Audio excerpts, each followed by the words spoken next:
Once again, to those of you who have just signed on, we're going to get started momentarily. Thanks for joining us tonight.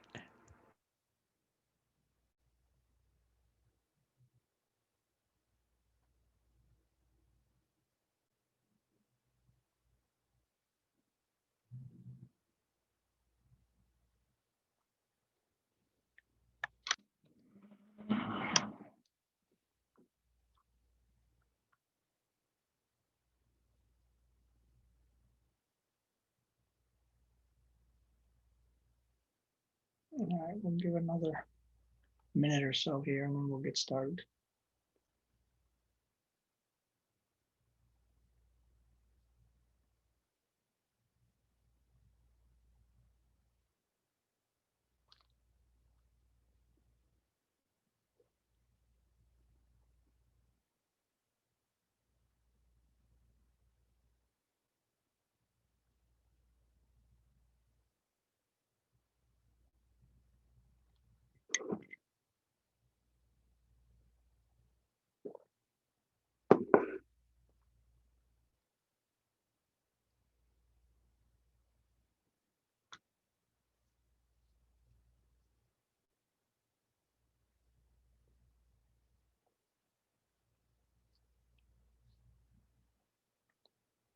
Okay, I would say let's get this show on the road.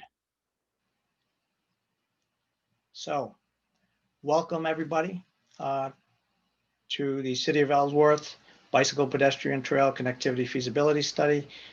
This is our second public meeting, and my name is Tony Grande. I'm the project manager for VHB.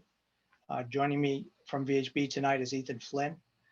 We also have Ben Darrow with us, the designer, and Matt Hogan, who's going to be helping out with some technical services tonight. Lisa Sekulich from the City of Ellsworth, and from Maine DOT, Patrick Adams and Nate Howard. In addition, we have technical advisory committee members that hopefully will be joining us. Not sure if everybody will be able to, but the technical advisory committee is made up of members from the city, some staff members, some council members. We also have representation from the East Coast Greenway, Maine Community Foundation, and several residents, in addition to Maine DOT and VHB. Tonight's agenda, we're going to start out with some logistics for the meeting, which Matt will go over in a minute or two. We'll go over some instructions. He'll go over some instructions on how you can participate in the meeting. We'll go over a brief recap of the first public meeting, and then we'll get into the presentation of the study findings, what we've found for our conceptual improvements. And those are kind of broken out in smaller chunks so that you can follow along and as they've been split out. We'll talk about costs, and then we'll provide plenty of time for questions and comments, and then we'll review next steps after that. Matt, you want to take a few minutes and go over logistics on how people can participate? Sure. So we're running this as a Zoom webinar tonight, opposed to a regular meeting. So as you may have noticed, the controls are a little different, but there are two ways you can interact tonight. Feel free to click the Q&A button at any time to go ahead and ask a question, and we'll get to those when time allows towards the end of the meeting during the Q&A section. If you'd prefer to speak on mic, once we reach that portion of the meeting, you can click the raise hand button. We'll reach out and we'll allow you to unmute and ask your question that way. Anybody who's on the phone, go ahead and press *9 in the Q&A section to raise your hand if you need to ask a question or have a comment you'd like to make. And we'll put this in the chat later, but we'll also be accepting email comments at Carrie Taylor's email address, ktaylor@ellsworthmaine.gov, or via the city website. And with that, I can hand it back to Tony. Thank you very much. And we may need to later on, depending if we have more people join later, we may need to kind of repeat that again, but sure. That's for everybody's benefit there. So just a quick overview of the project. This project is being done as a planning partnership initiative study through the DOT's program. It's a joint agreement between City of Ellsworth and Maine DOT. And the study's purpose is to evaluate and analyze connectivity alternatives between the existing Ellsworth Trail on Birch Avenue and the Sunrise Trail just beyond Beals Avenue.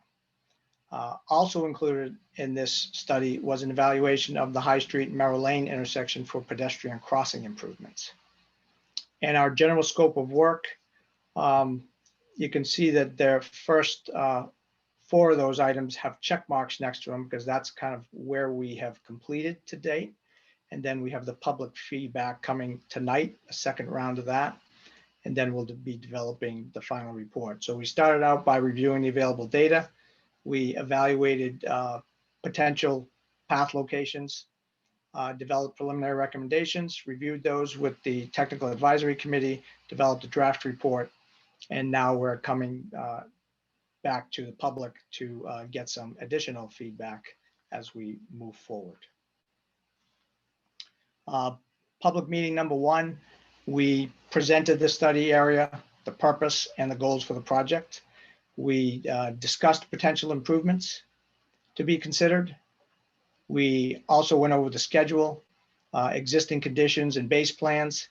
And Ethan is going to kind of review some of those existing conditions again, just to kind of refresh everybody's memory on what those look like throughout the study area. And then at the end of that meeting, we also received and responded to questions and comments from the participants. So that's kind of a brief summary.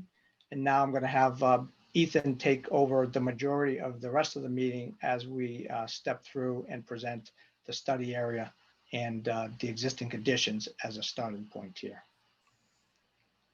Hey, and good evening, everyone. As Tony said, I'm the project engineer study. I'm going to recap the study area and the existing conditions, then we'll go into study findings, and then I'll present the conceptual plans and wrap up with discussing costs.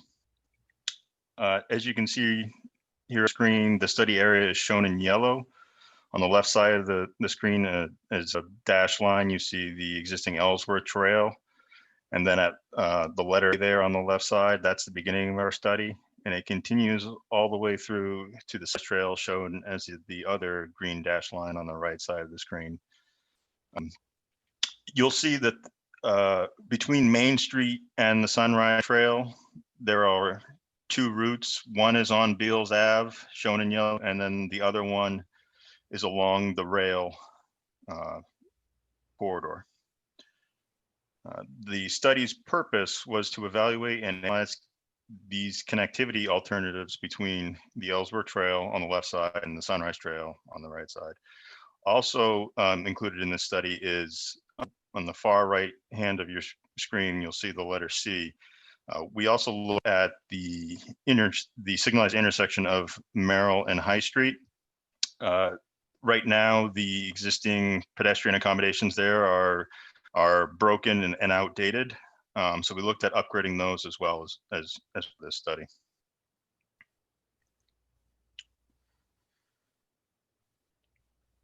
Here you'll see the study area again, but now with the overlaid, and you'll see it's about 3/4 of a mile between the Ellsworth Trail and the Sunrise Trail. The intersection of Merrill and High is not depicted here, but it'd be just off screen on the bottom of the slide.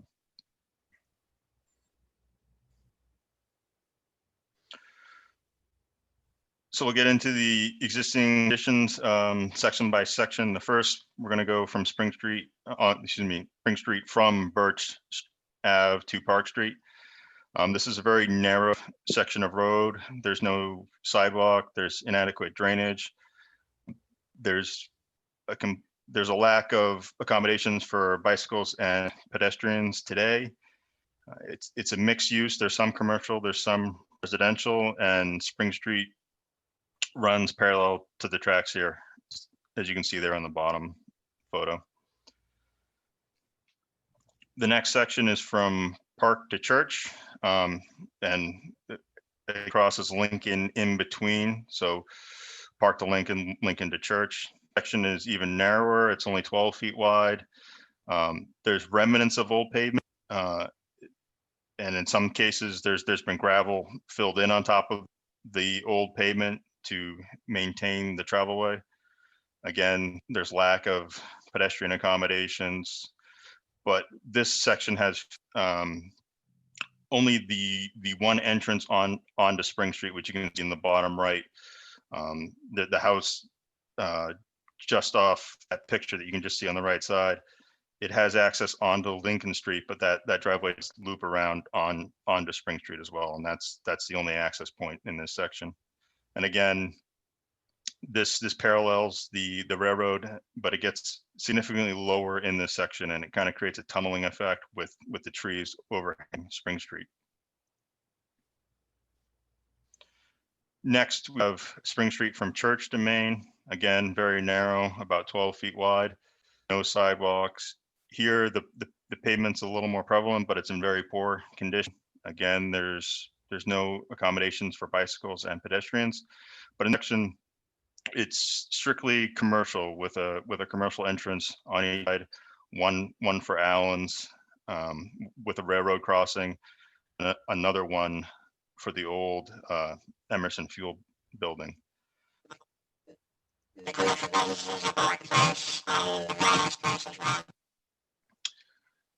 Then once we get across Main Street, we have Main Street to the Sunrise Trail.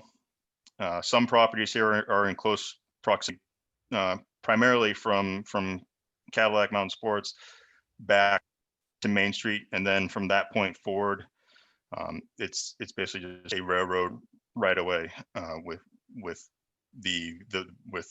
some separation from the adjacent buildings. You can see there in the bottom photo that there's the old platform, Downey Scenic Rail, and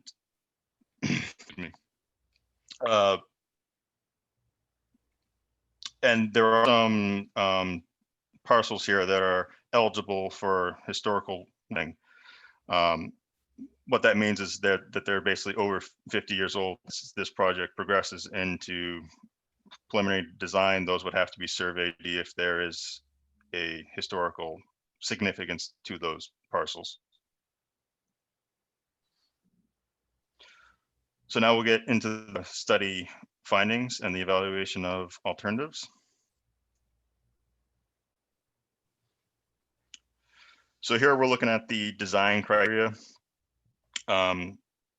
We typically wanted to get a 10-foot wide path similar to the existing Ellsworth Trail. We needed a minimum 11-foot setback from the nearest rail.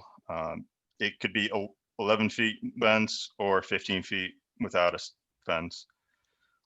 We wanted a separate facility, so no motorized vehicles, and also that this section would be designated a continuation of the Ellsworth Trail. So with the Sunrise Trail,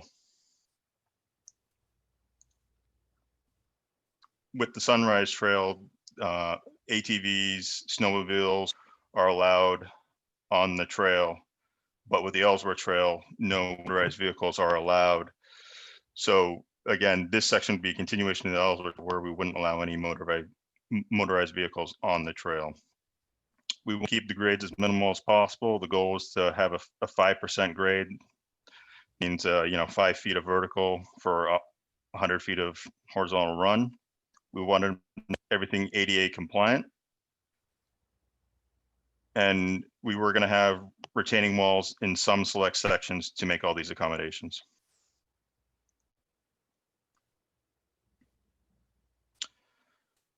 So here when we discussed these alternatives, we basically broke up the project into two sections. The first section is from Ellsworth Trail to Main Street. You'll see two colors on the top of your screen. The yellow color designates alternative 3, and then alternatives 1, 2, 4, and 5 are shown in blue.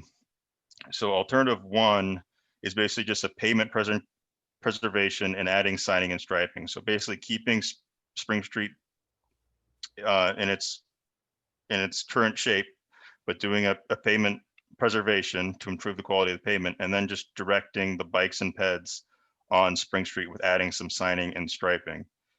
The next alternative that we looked at was, again, directing the peds and bikes onto Spring Street, but making some upgrades to Spring Street to make it a little better for those bikes and peds to share that space together.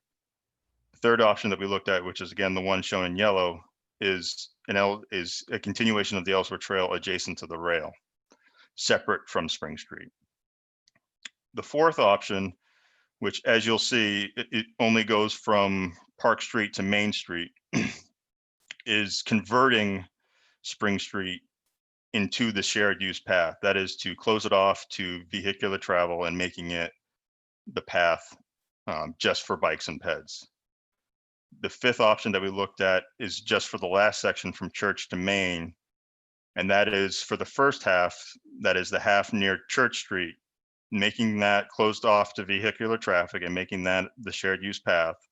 And on the second half, we would essentially make that a dead end road coming back from Main Street. So the commercial vehicles that wanted to access Allen's, Blueberry, and Reith, or the old Emerson Fuel Building could still do so.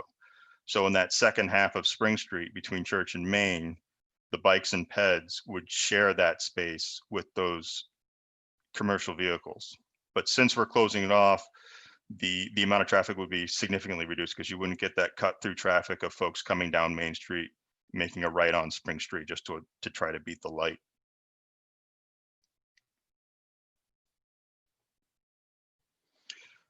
So looking at alternative one, which again was doing a pavement preservation and adding signing and striping and directing the bikes and peds onto Spring Street.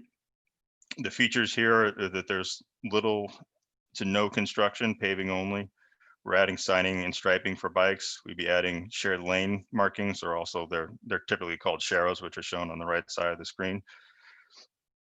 In alternative two, there's kind of a basket of three options that we looked at. One is to make Spring Street one way, and that would just give us a little more real estate to potentially add sidewalk and bike lanes. And then the second alternative is a yield roadway, which I'll discuss in some upcoming slides. And then the third option is an advisory shoulder or an advisory bike lane. So here's that first option, which is converting Spring Street into a one-way. Obviously, this is not Spring Street. This is an example in a more urban environment. But in this example, motorists would have a one-way road coming at us, and a cyclist traveling in that same direction coming towards us would share that lane with the motorist. If they wanted to go the opposite direction, the motorist would have what's called a contraflow bike lane, shown on the right side of the screen, separated by a double yellow. So essentially this would be two-way for bikes, one lane, one way for motorists, and we'd install those do not enter except bike signs on the right side of the screen. Now, again, for Spring Street, we could potentially add sidewalk as well with some of that space we're gonna gain by narrowing up the road and only making it a one-way. Here's a depiction of the yield roadway. And what we're doing here is we narrow up the travelway. It's shown there on the bottom from 12 to 20, but for this section of Spring Street, we'd be looking at the lower end of that, where it's a very narrow paved section, and we'd add either paved or gravel shoulders either side. And what happens here is basically it's essentially like a camp road where it's really not wide enough for two cars to safely pass. So if two cars do want to pass each other, one would have to pull over and yield to the other. So it slows traffic down, and cars would not just yield to other cars, but they'd also yield to peds and cyclists. The trees there shown in the shoulder area are meant to depict that periodically we'd bump out the curb or with planting areas. And what that would do is kind of prevent vehicles from just making this a conventional two-way roadway. It would force them to slow down and pull over when appropriate. And then the third option is an advisory shoulder or an advisory bike lane. And what we do here is we pave the whole section, but we do stripe a bike lane either side with a dotted white line. So what motorists do is they would travel down the middle of the road, which isn't wide enough for two cars to pass. And again, they would yield to each other or to cyclists as they come up to those, either motorists or cyclists.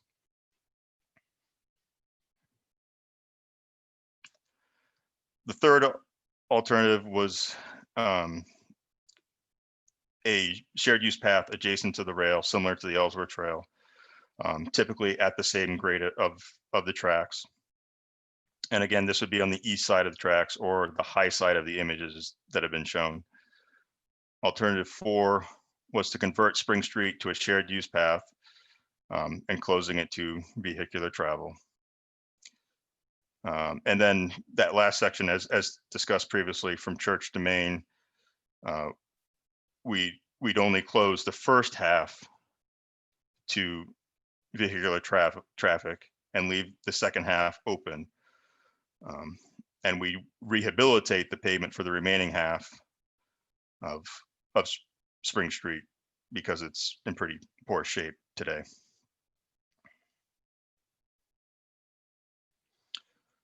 And the last is alternative 5, which is similar to alternative 4, from Church to Main. But in this option, we'd realign Spring Street away from the tracks as much as possible.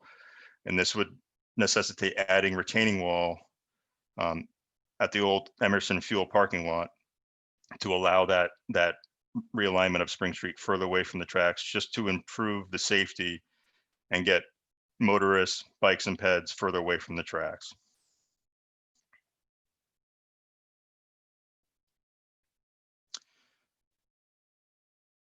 So here you see the second half of the project, and we looked at 3 alternatives. The one in red is directing folks down Beals Ave, just adding siding and striping. No change to Beals Ave other than just adding guide signs and directing folks down Beals and adding some siding and striping to make everyone aware that motorists and cyclists are expected to share that space.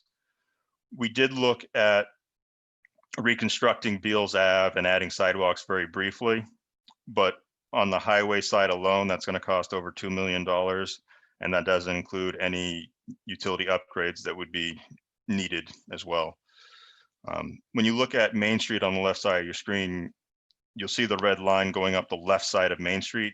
That's to depict that we'd add sidewalk. It may not be on the left side, it may be on the right side, but we just showed one on each side between alternative 1 in red and alternative 2 in blue, just to depict that both would need sidewalk from Spring to Beals. Alternative 2 shown in blue for the first half and shown in yellow for the second half. For the right half of the screen, both alternatives 2 and 3 are shown in yellow. This would be a shared use path above the main community foundation. And then alternative 3 would be a shared use path below main community foundation, but then with a crossing, a new crossing across the rail just past the main community foundation.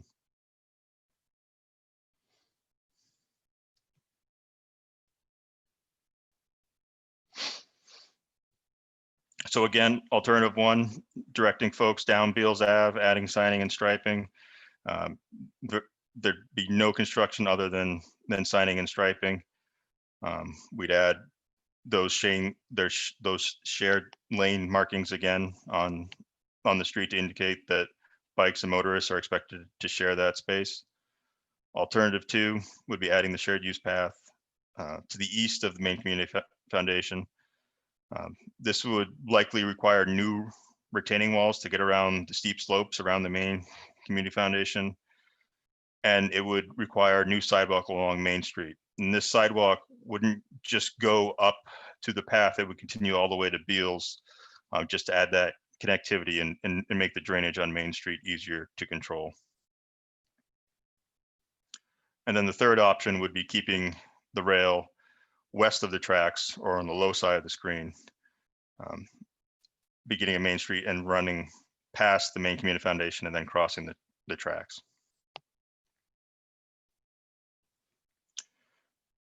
On this slide, we see the intersection of Merrill and High, and on the bottom, you'll see a yellow star on either side of the screen. Those are the existing signalized crossings across High Street today. And then in the red star, you'll see the High Street Merrill intersection included in the study. That's essentially why this location was chosen. It's because it would add an additional crossing somewhat in between the two existing crossings where a pedestrian walking between really has nowhere to cross today. So it's just a good midway point to add an additional crossing.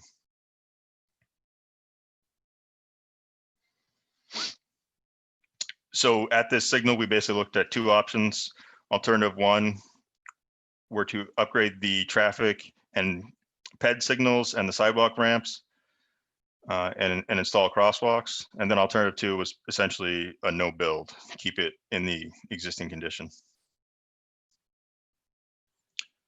On this slide, you'll see a matrix of how we compared the options.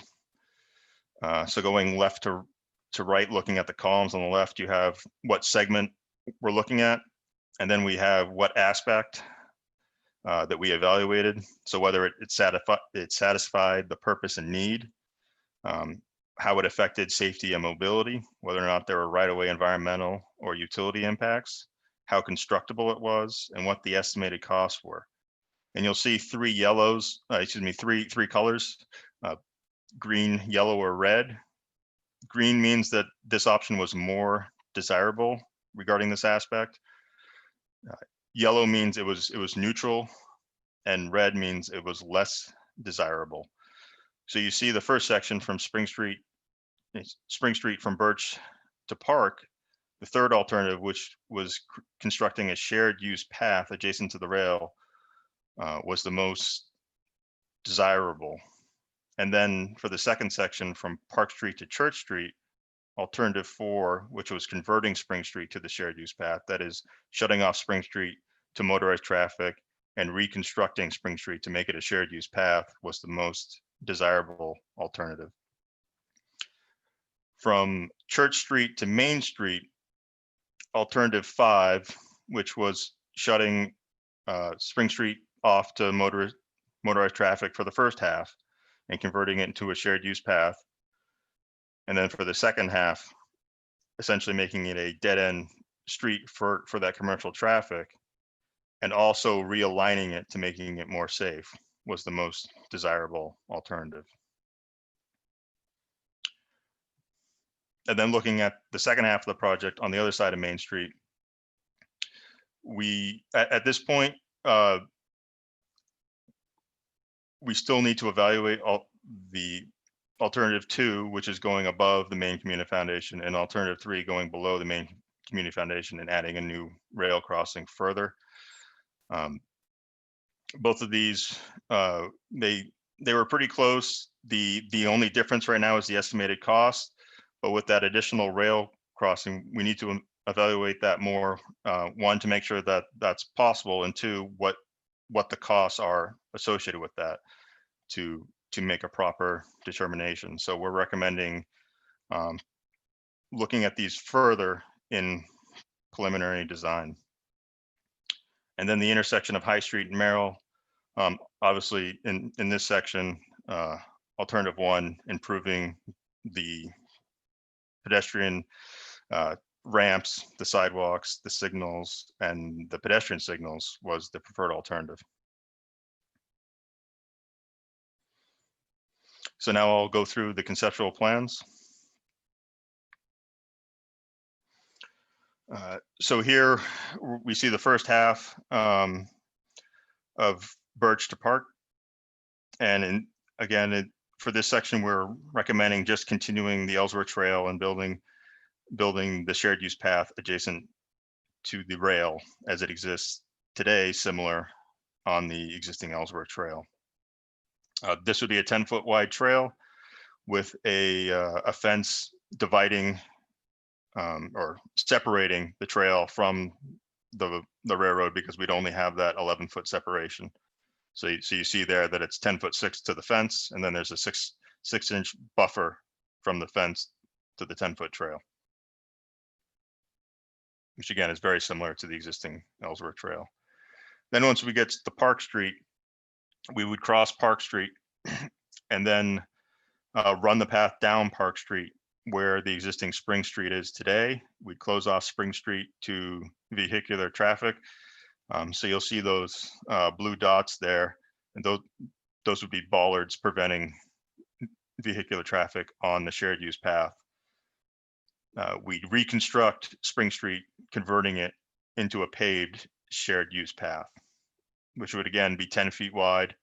We wouldn't need any fence here separating it from the rail because we have more than 15 feet of separation. And you'll see at each one of these crossroads that we're installing those advisory signs, those bike and ped crossing ahead signs on each side road to indicate that there is a shared use path that motorists should be looking out for.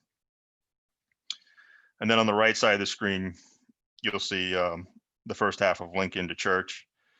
And again, this would be closing Spring Street off to vehicular traffic, reconstructing Spring Street to create a 10-foot shared use path that would not need any fencing.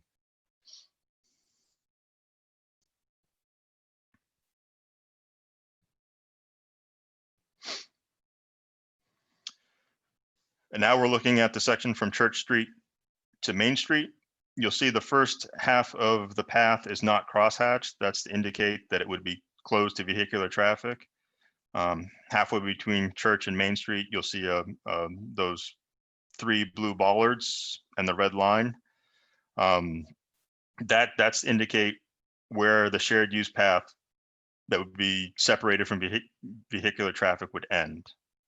At that point bikes and peds would have to share Spring Street with motorists, but since we're making it a dead-end street, the only motorists that we'd expect to see would be commercial vehicles entering Allen's and the old Emerson Fuel. We'd also be realigning Spring Street away from the rail and building a retaining wall along the Emerson parking lot to facilitate that.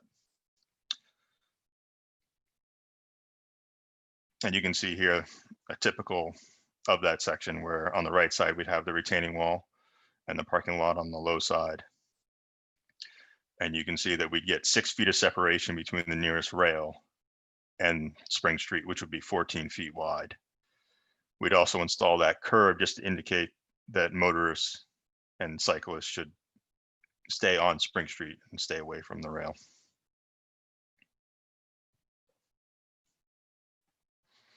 On the right side of the screen here, or that's fine, you can keep it here, Tony. On the left side of the screen, you'll see the crossing of Main Street. Here we'd be adding some sidewalk tip downs and also a rapid rectangular flashing beacon, which are those high frequency yellow strobe lights that are activated when you hit a push button. So it would allow bikes and peds to have a little bit of signalization to cross Main Street. Now, a rapid rectangular flashing beacon or an RRFB, they don't change any existing traffic laws. The main state law is that if someone's in the landing area looking like they want to cross, you should yield to the peds. The only thing that the yellow flashing lights do is just remind motorists what the existing laws are. So, and then you can see the 2 options here. The one in yellow is going above the main community foundation. So for this option, we would add the blue sidewalk going up to Beals Ave to allow people to get up to the yellow alternative. And then we construct a new 10-foot paved shared use path around the main community foundation and then come back down to the railroad right of way. You can see 2 kind of crosshatch lines going around the main community foundation. Those would be new added retaining walls to allow this trail to be constructed. The one closest to the main community foundation would be a 3 to 5 feet high. The one above it would be 10 to 15 feet high to allow that trail to be constructed. The other alternative shown in orange would be to stay adjacent to the rail. It would be going through a portion of the Angelo's Pizzeria parking area that's currently used but is inside the rail right of way. It would also necessitate those two buildings shown in green to be removed. Also, as it goes by Angelo's Pizzeria, you can see there's a bulkhead to get down to the basement that sticks out into the where we're showing the shared use path. So the path would neck down to 8 feet there, getting around the bulkhead. And on the right side of the screen, you can see that there'd be a new railroad crossing to get back to the east side of the rail to continue for the remainder to Beals Ave.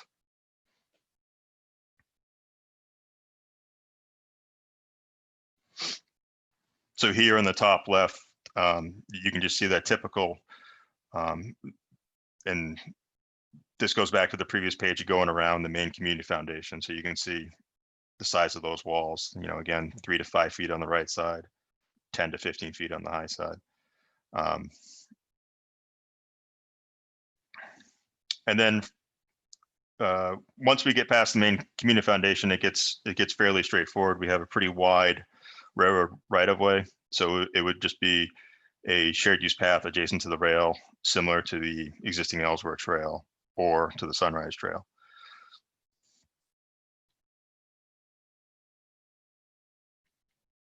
And here we see that second half of the railroad right of way section. One thing that we want to pursue more is the potentially closing off Beals Ave and dead-ending it.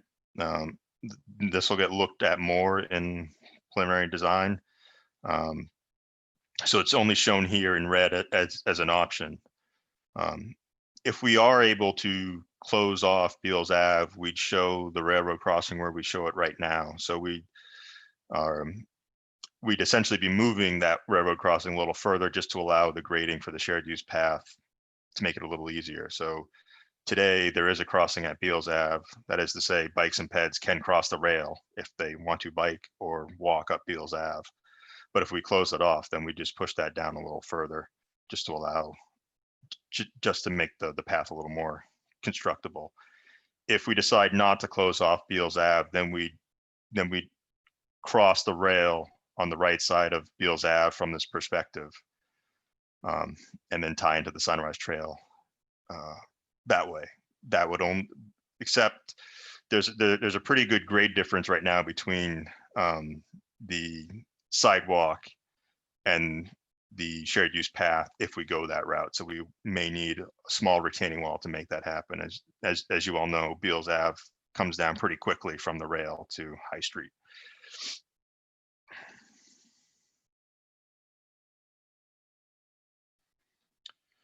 And here we have the intersection of High and Merrill.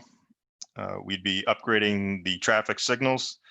We'd be upgrading the pedestrian push buttons and the pedestrian signals, and we'd be adding crosswalks as shown, one across the Hannaford entrance, one across Merrill Lane, but only one across High Street on the right side, just because this crossing is a little shorter. There's one less lane to cross, and it would allow for the signal to be timed to provide a little better throughput, because you wouldn't have to hold traffic as much for peds crossing High Street.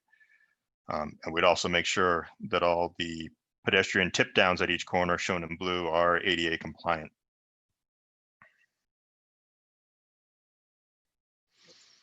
So just to recap, Spring Street from Birch to Park, we'd construct a new shared use path on the east side of the tracks, very similar to the Ellsworth Trail. And then from Park to Church, we'd convert Spring Street to the shared use path. And then from Church to Main Street, the first half would be shut off to vehicular traffic and converted to a shared use path. And then the second half, we'd realign Spring Street and make it a dead end road, essentially only for the commercial traffic, and we'd realign it to make it a little safer.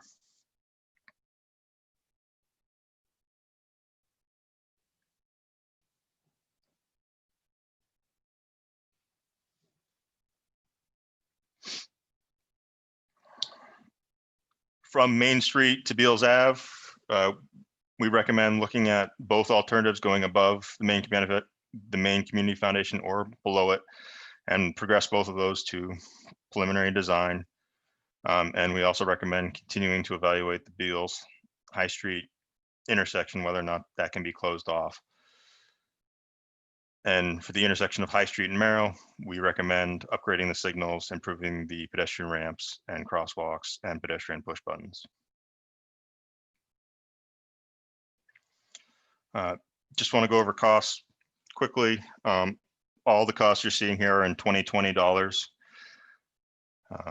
So you can see here that the trail section from the Ellsworth Trail to the Sunrise Trail will be in the range of 825,000 to 1.1 million. That range is because the Main Street to Sunrise Trail, you can see there's a range from 415 to $660,000, and that's the range between the two alternatives. Right now, the alternative going above the main community foundation is on the higher end, but the one going below does not include any cost that may be required for the railroad crossing. So as we evaluate that more, they may become closer. Birch Ave to Park Street, we estimate that at 135,000. Park Street to Church Street, we estimate that at 110,000. Church Street to Main Street, we estimate that at 165,000. All of these estimates include preliminary engineering, which is the PE that you see down there, the actual construction costs, and the CE, which is the construction engineering. That would be the cost to have someone inspect this work during construction. These estimates do not include right-of-way, permitting, mitigation, or the railroad crossing costs. Given the price tag, we recommend that these should be considered for multiple phases. So it would essentially, we're thinking right now that one phase could be from the Ellsworth Trail to Main Street, another phase could be Main Street to Beals, and then the intersection of High Street and Merrill could be potentially a third project. We do recommend that all projects get taken to preliminary design and brought up to a 50% design, so the impacts could be evaluated further, and we could be sure of those costs and be sure how we want to break up this whole corridor and pursue funding.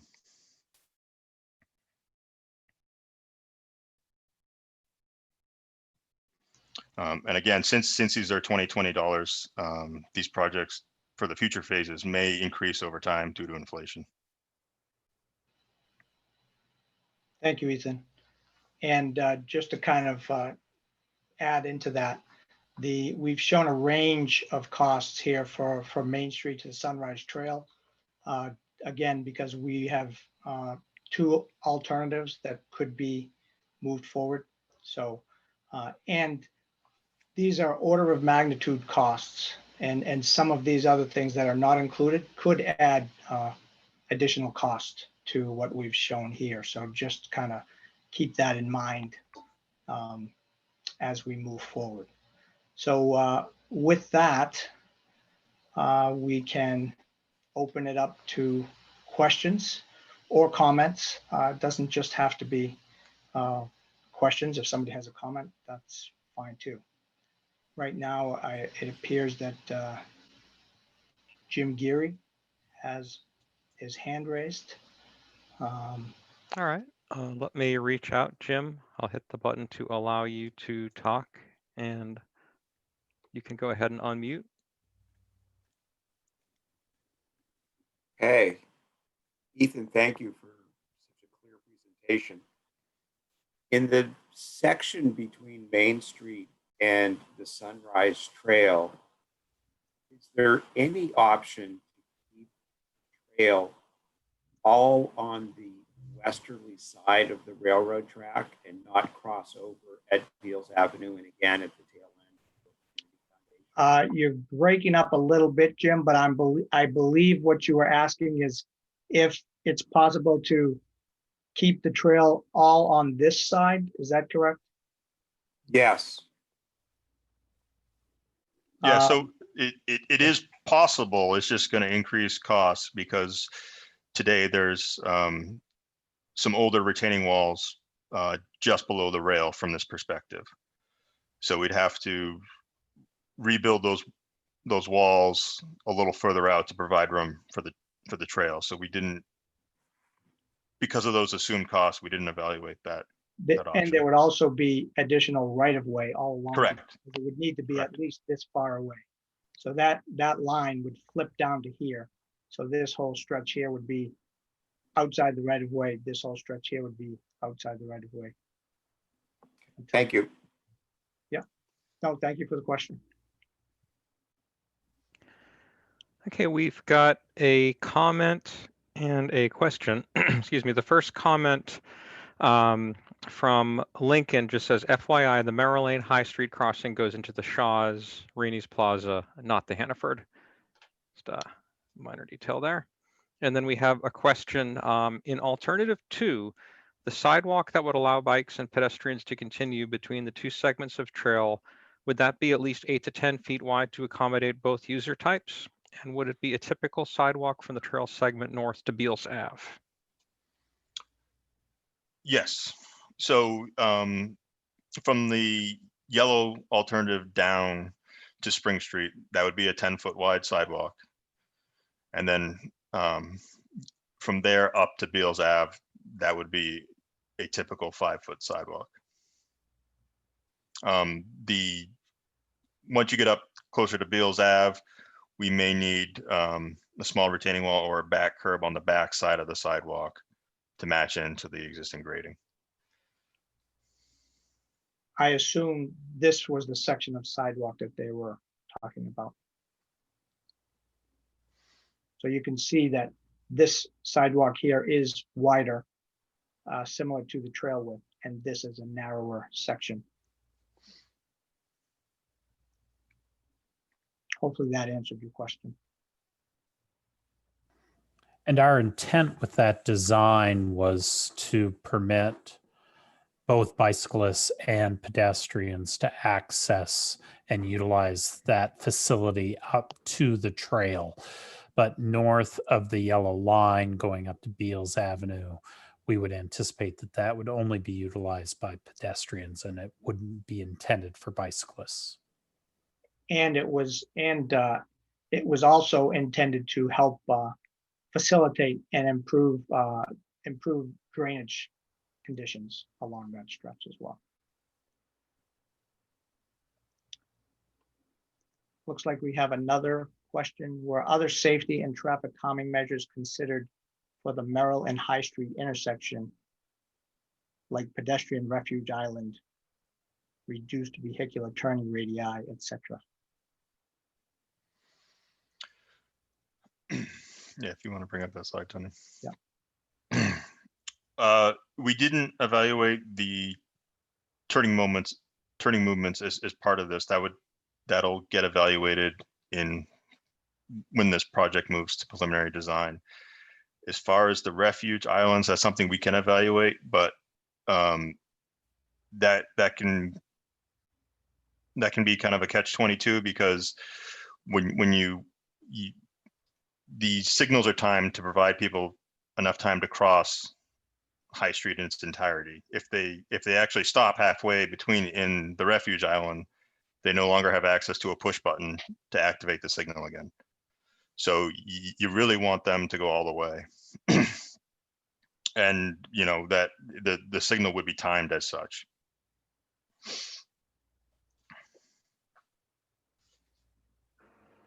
Okay, we have a raised hand from Christine Keeney. Christine, I'll go ahead and allow you to unmute and talk. Hi there. Thanks for the presentation. I just had a question with regards to the costs that you went through, Ethan. You mentioned that because of the price tag, that it would likely need to be broken up into 2 phases. I was just hoping you could elaborate a little bit more on that. And when you said price tag, did you mean that this was necessarily an expensive project, or did you mean that due to the available funding sources, that it would likely have to be broken up into phases rather than just the overall cost in general. And I can take that if you want.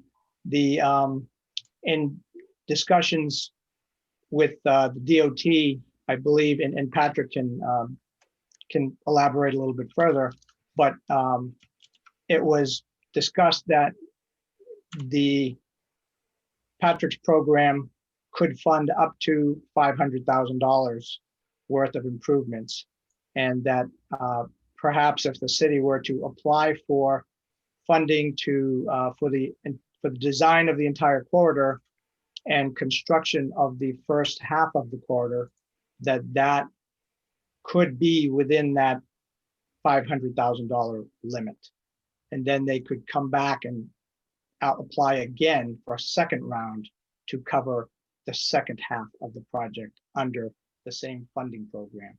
So that was one of the reasons why that was suggested. It's not saying that it can't go all at once. It would just need to find a better funding mechanism to do that. And with regard to the High Street Merrill Lane intersection, that's broken out separately, considering that an MPI program, an MPI funded project would be probably a better option to get those improvements completed, as opposed to through Patrick's program. Thanks, Tony. Really, with my program, it's a highly competitive program with limited funding. So we do cap individual projects at $500,000 with an 80-20 split. So it'd be 80% federal dollars, 20% local or non-federal match. So we'd be looking at a $400,000, $100,000 cost breakdown for the local municipality. Because of my funding limitations, I've capped it at a max of $400,000 for a project. So if this project came in at, say, the low end of $825,000, I would put in $400,000 towards that project, and the city would need to come up with the remaining $425,000. If they broke it up into two phases, they would be looking at me putting in $400,000 towards each phase, and the city would pay less than likely $100,000 or less. So it extends the construction time frame, but we would be able to put more funding towards the project over a greater period of time. Hopefully that answers your question, Christine.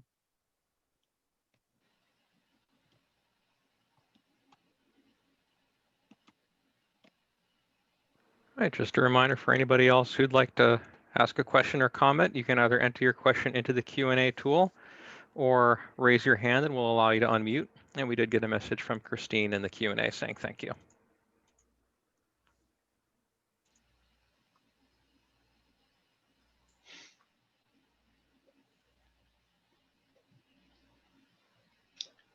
Does anyone else have any questions or comments? Comments are accepted too, good or bad.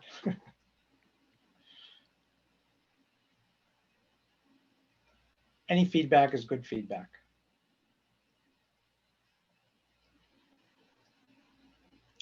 Are people liking what they see? Are they not liking what they see? We have a question from Tom asking if it's possible to get a copy of the PowerPoint presentation shown tonight. Yes, this PowerPoint will be provided to the city, and they will provide it on their website. And we are also recording the presentation as well. So that should also be available on the city's website. Thanks, Tony. See it at a later time. And Sandra has a raised hand. So Sandra, go ahead and unmute. Good evening. Can you hear me? Yes. Wonderful. Yes, ditto to some of the other comments. Thank you for a great presentation, and seems thoughtful and thorough. And as a homeowner here along the train tracks, much appreciated. I certainly, I suppose, in the spirit of accepting comments, positive or negative, I appreciate the recommendations. For those on the call, my home is one of the ones who would certainly be impacted heavily by one of the non-recommended alternatives. So I certainly appreciate and support the recommendations as they've been shared this evening. One question I had was, there was a comment early on, excuse me, about the intersection or the area between Lincoln and Church through to Main Street, how there was, because of the vegetation, there was a tunneling effect. And I was hoping you could comment a little bit more on what the recommendations or plans might be, because I couldn't sense if that was a positive or a negative to have a tunneling effect, and what changes might occur. I say that only because as a homeowner with the train going through, I would certainly advocate and recommend as much vegetation stay, especially for privacy to the other homeowners and pedestrians in the space. Thank you. Yeah, thanks for the comment. It's as you just alluded to, it depends on who you ask. It does make it very, very dark, and can make it less appealing for some folks, but then it also cuts down on noise pollution. So it's something that we'll evaluate further. And the other thing that we'll need to consider is a lot of these root structures are reinforcing the railroad slope. So if we start clearing trees, then we may have to do something to the slope to make sure it's stable. But it's something we'll evaluate further, as well as, you know, the possibility for maybe some lighting at select locations. And I think also the fact that it will be converted to a path and not shared with vehicular traffic, there's a better chance to be able to maintain a lot more vegetation than if there was vehicular traffic allowed. So thank you. That's a great comment. All right, we've got a two-part question in the Q&A from Robin. Very good presentation. I like the lights at Main Street near Beale. Definitely need a crosswalk at Merrill Lane. I see the house on Lincoln Street / Spring Street will have space. They are very close to the tracks. Will the train keep its weekend and holiday schedule? Our driveway is on Spring. It looks like we'll still have access to leave the driveway. And then the other question is, what drainage improvements do you plan for Birch to Park Street? So I know there was a lot in there. So if you want to read that, you can just click the Q&A button and you'll see the whole Yeah, thing. I guess I would start by saying, I see the house on Lincoln Street, Spring Street will have space. They are very close to the tracks. So let me go there, first of all.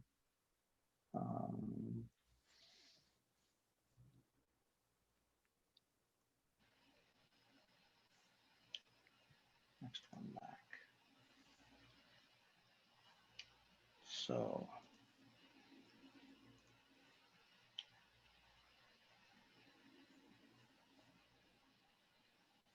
I see the house on Lincoln Street, Spring Street will have space. They're very close to the tracks.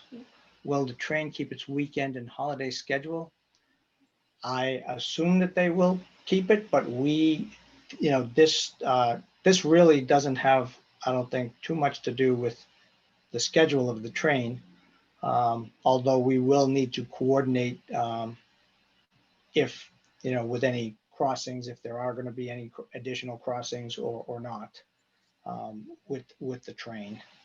And as far as our driveway is on Spring, it looks like we'll still have access to leave the driveway. So if this is the driveway that you're talking about, the driveway will stay, but you will not have access to Spring Street. You will only have access to Lincoln. That's the intent of this, because there wouldn't be any vehicular traffic allowed on Spring Street, on this section of Spring Street. That's our proposal right now, because that's what allows this to be a shared use path. So hopefully that has answered that question for you, Robin. What drainage improvements do you plan for Birch to Park Street? Ethan, you want to? At this point, we don't propose any drainage improvements to Spring Street because the trail would be on the other side of the tracks. There is a old stone culvert that goes under the tracks, and we would need to extend that to provide room for the trail, and that's down on the right side of the screen, Tony, by that tree. Between, Oh, on this one here. yeah, right there. So there's a culvert in that. The one to the right that's basically this one, behind.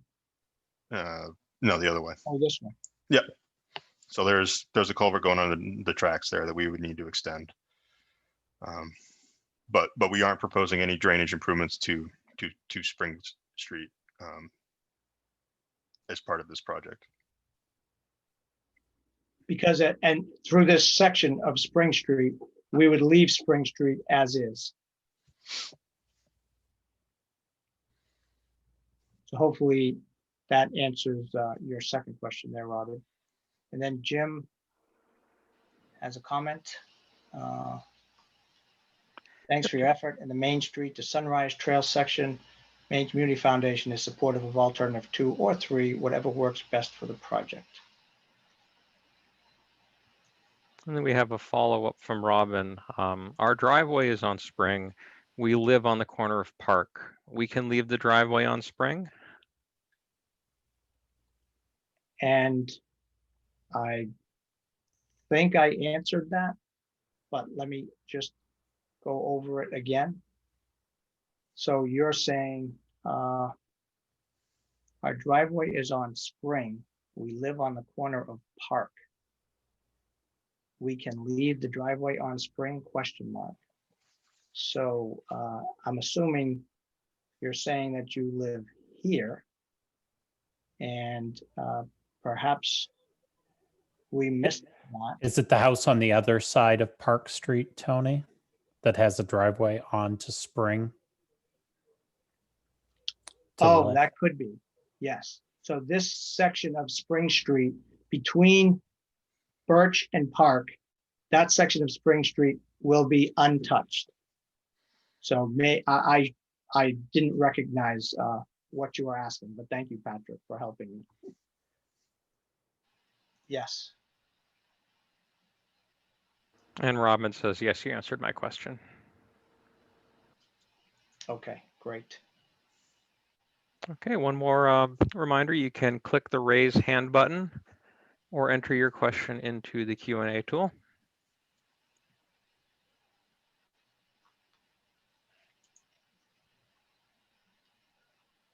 And we do appreciate everybody coming to the meeting tonight and everybody's time.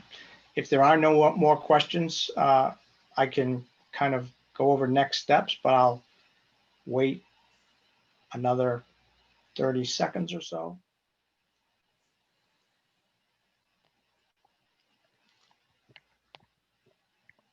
We have a question.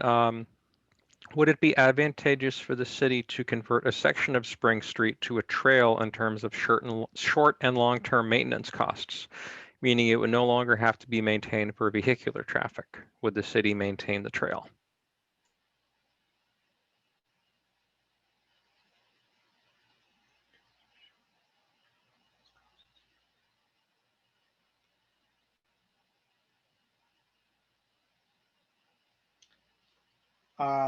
Lisa, is that, can you see the question or?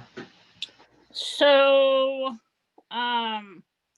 currently the trail, the existing Ellsworth Trail is not maintained in the winter, i.e. we don't snow plow it. Mhm. But it is accessible for people, like people snowshoe and cross country ski and such along it. So my guess is that with the extension, it would continue to be that way, that there would be no winter maintenance. But I don't know. I can't speak for sure at this point, whether we would convert it to a winter maintenance program or not. Other than that, but it won't have, we won't have to repave it. We won't have to plow it, salt it, sand it in the winter, versus road versus path. But the path itself has its own maintenance requirements, fences and other stuff. So it's six of one, half dozen of another in some aspects. Lisa, I might be able to help you with your decision making. If you go through my program, one of the federal requirements is that the facility, if it's constructed using federal dollars, will be required to be maintained in the winter. So you would have to do sanding, salting, Okay. as well as plowing. So Okay. it needs to be open year round. Yep. Well, then in that case, it would be. There we go. And that's a good point also, that, there could be some savings there long term, or like Lisa said, it's six of one, half a dozen of the other. So you'd have to kind of weigh that out.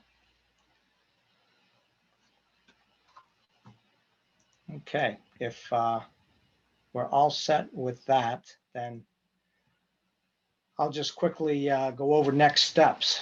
So some of the comments that we heard tonight, it doesn't really sound like there's anything that we need to change, nothing that we weren't really able to address with an answer tonight. But with these comments, we'll kind of make sure that everybody gets a good look at them, that TAC committee, that members that weren't able, if there were some that weren't able to join in tonight, then we'll make sure that they hear this as well. We'll prepare a summary of those comments and provide those to everybody. Our next step would be to prepare the final report and deliver that in January, likely sometime. Originally, our hope was to finish in December, but I think that based on the way things have gone with the whole pandemic and everything, we've only slid a little bit here, and we don't have much to, I don't think, to change. But I would like to just kind of review one more time with the technical advisory committee to make sure that there are no additional comments. We have provided them a draft report that they reviewed, and we've done some additional coordination with Maine DOT's rail group since then, and we're going to continue to do some coordination with them and with the Down East Scenic Railway, and make sure that we consider all options moving forward, and that when we move the project forward to preliminary design, that everybody knows what aspects they need to look at in a little greater detail, if there's options available, which is that section specifically near the Maine Community Foundation, and also with regard to potential railroad crossings. So we will definitely make sure that we are paying close attention to that.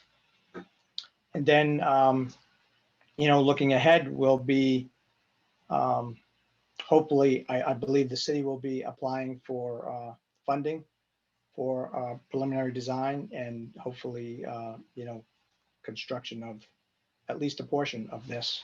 And that can be, again, something that is discussed further with the city. And the other thing is that I believe the city council was waiting to see some information before they kind of officially weighed in on their feelings towards the closure of Spring Street to vehicular traffic, where we have recommended it to be closed and converted to a shared use path. So that I think would be a step that has to happen as well. And then also, I think another kind of outstanding item that can be handled at some point in time by the city would be whether or not the Beals Ave access point is closed off or not closed off.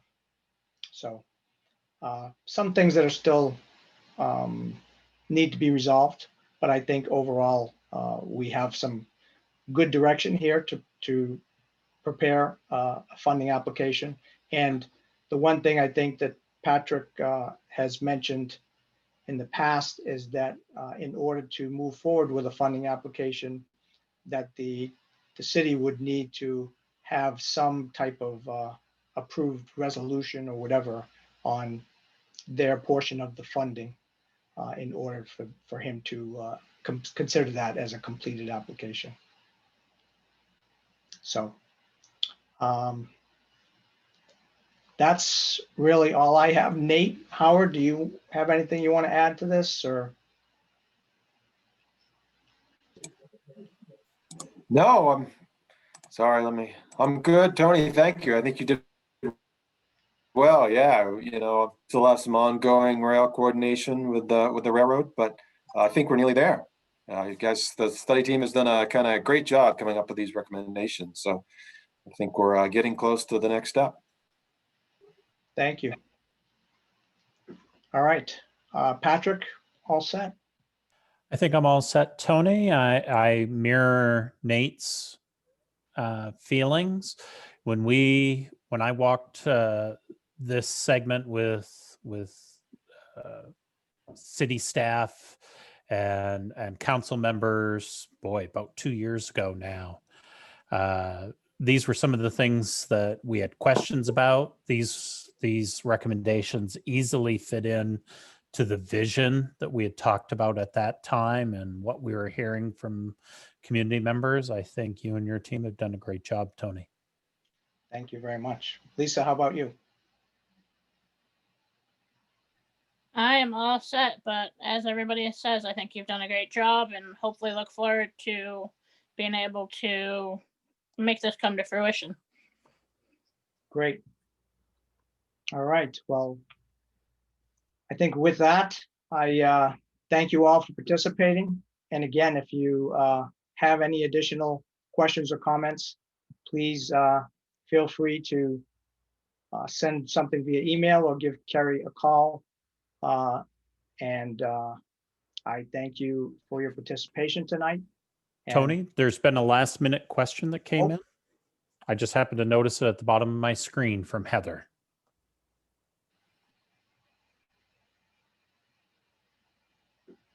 And there were actually a couple of other comments. Christine Keeney, wouldn't it be considered open year round if cross-country skiing, biking, or snowshoeing are happening? I think, Patrick, you probably already answered that. Question to Patrick regarding the requirement that the trail is plowed in the winter. So I think Patrick already answered that if it Right. is. It needs to be plowed so that it is accessible for individuals with disabilities. So it needs essentially wheelchair access. Right. Okay. So, and then Heather's question, when will you decide between alternative 2 and 3 by the Maine Community Foundation? One note regarding alternative 2 that directs bikes peds up the side of High Street, I feel is dangerous versus alternative 3 that allows bikes peds to cross Main Street safely and continue on the trail and cross the rail where there is no traffic. So let me just go back to that slide briefly so that we can review that one more time. So if alternative 2 is selected, they would cross here for either option. They would cross Main Street at this location. Alternative 3 would continue straight across. Alternative 2 would come up to this location here, through here, just crossing the main Community Foundation parking lot area. And then again, this would be 10 feet wide, just like the rest of it. And then they would go on a shared use path that would travel along this stretch here. And as for regards to when that would happen during the preliminary design project. So as this moves forward, additional funding is provided, and the project is moving forward. Then during that initial preliminary design, within the first 50% of the design, when these two alternatives are able to be vetted in more detail, that's when that decision would be made. So it wouldn't be as part of this study. We're recommending that both of these move forward and get some additional, more detailed design done, including more detailed coordination for potential railroad crossings, similar to the one that we're showing, at this location here. That would need to be vetted through a little bit more because this alternative does not require this crossing here. So that's one of the things that would be done as part of the next phase of design. Hey, Tony, can I just add that the city would be fully involved in deciding which of those two options we end up going with? I mean, you guys would make your recommendations, but ultimately the city too would be involved in Correct. that decision-making process. Yes, thank you.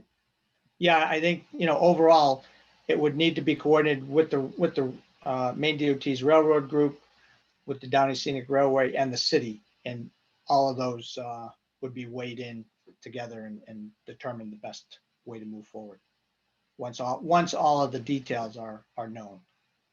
So